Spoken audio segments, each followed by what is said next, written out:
민수기 22장 1절부터 6절 말씀 마음을 집중하시고 함께 읽어보십니다. 이스라엘 자손이 또 길을 떠나 모압 평지에 진을 쳤으니 요단 건너편 곧 여리고 맞은편이더라. 십볼의 아들 발락이 이스라엘이 아모리인에게 행한 모든 일을 보았으므로 모압이 심히 두려워하였으니 이스라엘 백성이 많음으로 말미암아 모압이 이스라엘 자손 때문에 번민하더라. 미디안 장로들에게 이르되 이제 이 무리가 소가 밭에 풀을 뜯어먹음 같이 우리 사방에 있는 것을 다 뜯어먹으리로다 하니 그때에 십볼의 아들 발락이 모압 왕이었더라. 그가 사신을 붓올의 아들 발람의 고향인 브돌에 보내어 발람을 부르게 하여 이르되 보라, 한 민족이 애굽에서 나왔는데 그들이 지면에 덮여서 우리 맞은편에 거주하였고 우리보다 강하니 청하건대 와서 나를 위하여 이 백성을 저주하라. 내가 혹 그들을 쳐서 이겨 이 땅에서 몰아내리라. 그대가 복을 비는 자는 복을 받고 저주하는 자는 저주를 받을 줄을 내가 알미니라. 아멘. 여기 이스라엘 백성들이 이제 광야 40년 길 마지막 지점인 모압 평지에 이르게 된 말씀이 오늘 본문에 기록되어 있어요. 1절을 보시면 이스라엘 자손이 또 길을 떠나 모압 평지에 진을 쳤으니 그랬죠. 그러니까 이 모압이라고 하는 땅은 어제 말씀드린 것처럼 그 요단강, 그 이스라엘의 지형은 그 요단강을 중심으로 동편과 서편으로 이렇게 나뉘어지게 되죠. 네, 말씀드린 것처럼 하나님이 약속하신 가나안 땅은 그 요단강의 서편에 위치해 있는 땅이고 지금 이들이 진치고 있는 모압이라고 하는 곳에는 그 요단의 서편에 해당하는 거예요. 그러면 이제 이들이 요단강만 건너가면 가나안에 들어가게 되는 것이죠. 강 하나를 놓고 그 이제 모압의 평지에 진을 치게 됐다 하는 내용이에요. 근데 거기 이제 첫째 줄 보면은 또 길을 떠났다. 그러니까 40년 동안에 얼마나 그들이 많은 그 길을 거쳐서 여기까지 왔겠습니까? 또 길을 떠나 또 길을 떠나 이런 과정들을 거쳐서 여기까지 온 것인데 여기 모압이라고 하는 것이 마지막 진을 치는 곳이에요. 근데 여기에 이 모압 평지에 진을 치는데 여기 이제 또 마지막에 이를수록 이제 마무리를 잘해야 되잖아요. 그 다음에 40년 세월에 그 숱한 사건들을 겪어냈고 그런 과정 중에 또 뭐 그들 안에 피로도 쌓여 있을 것이고 그래서 여러분 우리가 인생의 모든 것도요 마지막에 좋아야 되잖아요. 마지막을 잘 마무리를 해야 되는데 지금 이 과정 중에 있는 거예요. 여기 오늘 본문에 나타나는 내용에 보면은 그 모압이라고 하는 나라의 왕이 이름이 여기 이제 나오죠. 발락이라고 하는 사람의 발락. 그의 이름 발락의 뜻은 약탈자, 파괴자. 별로 이름이 좋지 않죠. 발락 왕이 그 모압을 다스리고 있었는데 이미 그 이스라엘 민족들이 지금 이 파죽지세, 이 앞에 21장을 보면 이미 그 아모리에 있는 그 두 나라들, 아모리의 남왕국에 있는 시혼 왕, 또 저 북쪽 바산에 있는 옥이라고 하는 그 왕을 다 물리쳤다는 것을 다 소문을 통해서 듣지 않겠어요? 아무리 이제 고대 왕국이지만은 그 주변에서 일어나는 일들이 다 전해질 수밖에 없는 것이죠. 그러니까 지금 이 이스라엘 민족이 지금 이 모압으로 온다는 사실을 듣고 모압 왕 발락이 얼마나 두렵겠습니까? 그래서 여기 오늘 이 발락이 그 직전에 있었던 이스라엘 민족의 전쟁에서의 대승을 거둔 것을 듣고 3절을 보시면 모압이 심히 두려워하였다 그랬어요. 여러분, 이 인생의 두려움이라고 하는, 근데 여기 심히 두렵다고 하는 건 아주 두려움이 극에 달하는 거예요. 왜 일상에서 보면 두려운 현상은 잠깐 두렵다가 사라지는 거는 이건 문제가 안 되는 것이죠. 원래 우리가 순간순간 두려움을 느끼잖아요. 그런 두려움은 문제되지 않아요. 그런데 늘 두렵다든지, 그 다음에 이런 두려움이 극에 달한다든지, 근데 이런 거는 이제 문제가 되겠죠.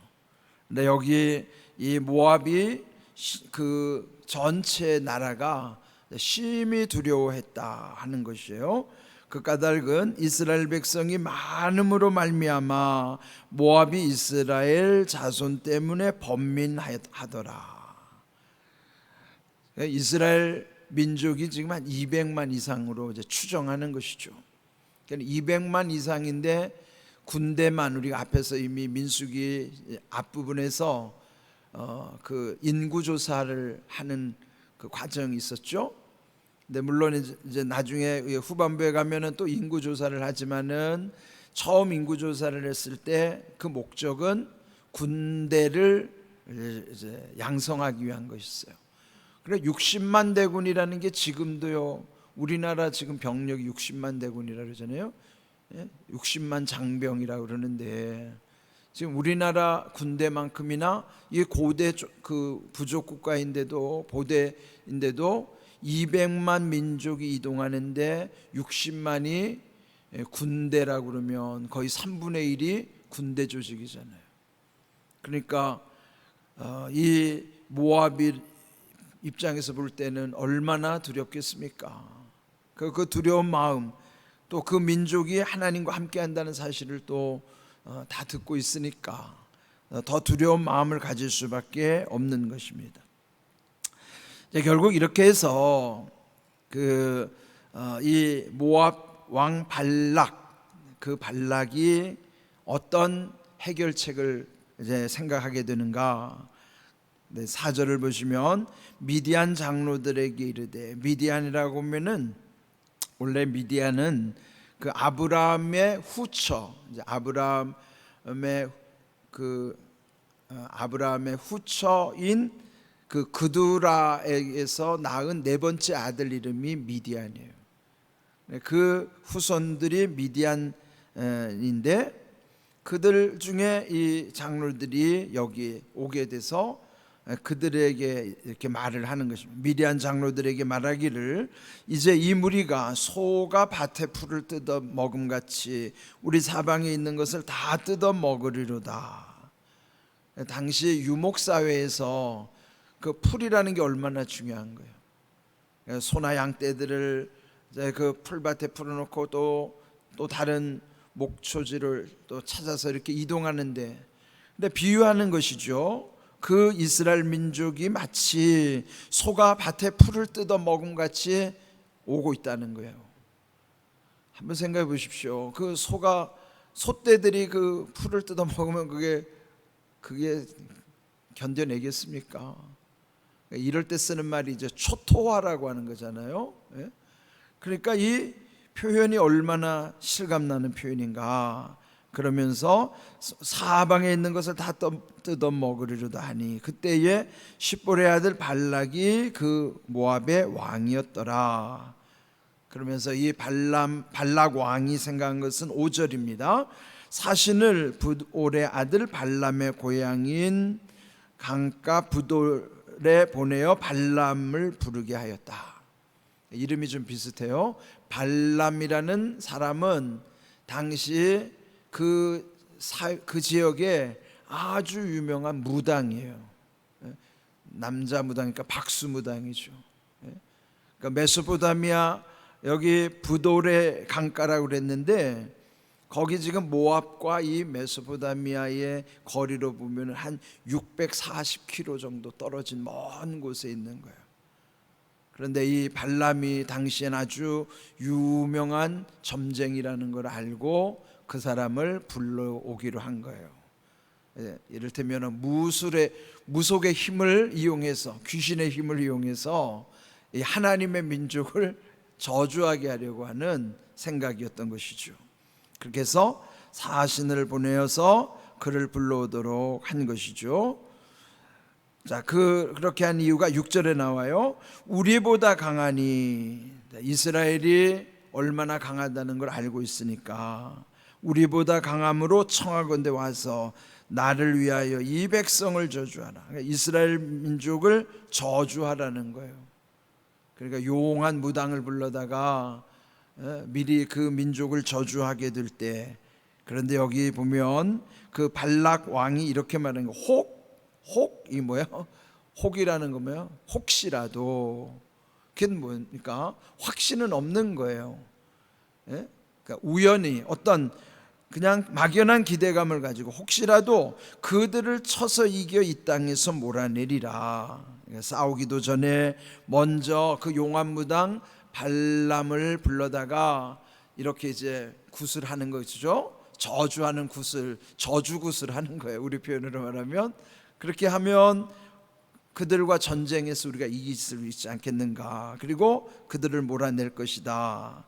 그러면서 그대가 복을 빚는 자는 복을 받고 저주하는 자는 저주를 받을 줄을 내가 알미니라. 그래서 이 표현이 어디에 나와요? 창세기 12장 하나님이 아브라함에게 하신 표현이 이런 표현이에요. 아브라함에게 복을 주실 때 네가 복을 비는 사람은 복을 받을 것이고 저주하는 자는 저주를 받을 것이다. 하나님이 아브라함에게 주신 특권이에요, 이게. 그런데 이 발락 왕이 어디서 뭔가 들은 거는 있어가지고 이렇게 그 거짓 선지자 발람을 초청하면서 그에게 이렇게 저주를 부탁하는 거예요. 그러면 이렇게 될지 않을까 혹시라도 하는 기대감 가지고 마지막에 보면은 내가 알미니라.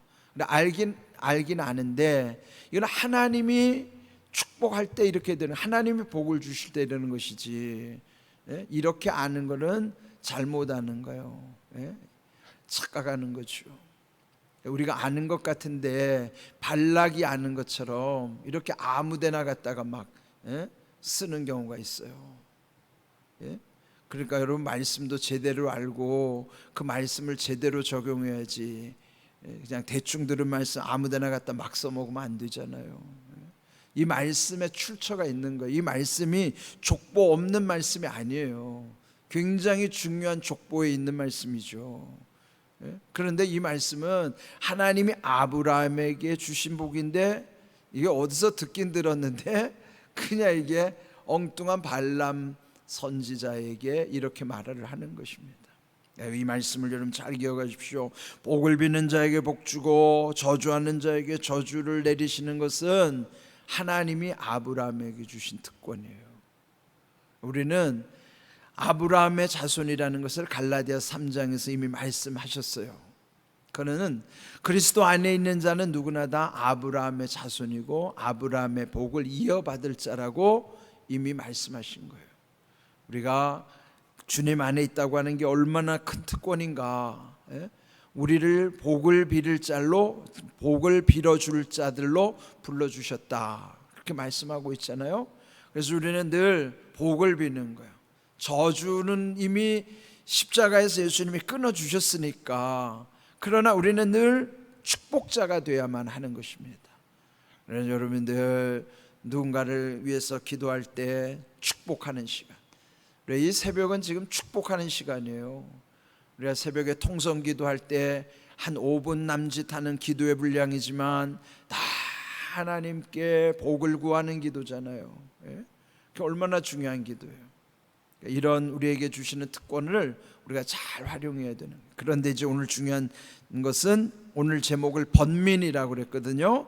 이 발락 왕이 번민하는 것은 심히 두려웠기 때문이라 하는 거예요. 여러분, 우리 삶 속에 두려움이 쌓이면은 번민이라고 하는 건요, 번이라는 건 아주 성가스러운 일, 귀찮은 일, 이런 번거로운 일, 이게 번이고요. 민은 그것을 가지고 괴로워하는 거예요. 불교에서는 이걸 번뇌라고 그러죠. 그 몇 가지라고 그래요. 108가지라고 해서 108번뇌라고 그러잖아요. 뭐 인생이 번뇌가 108가지만 있겠어요?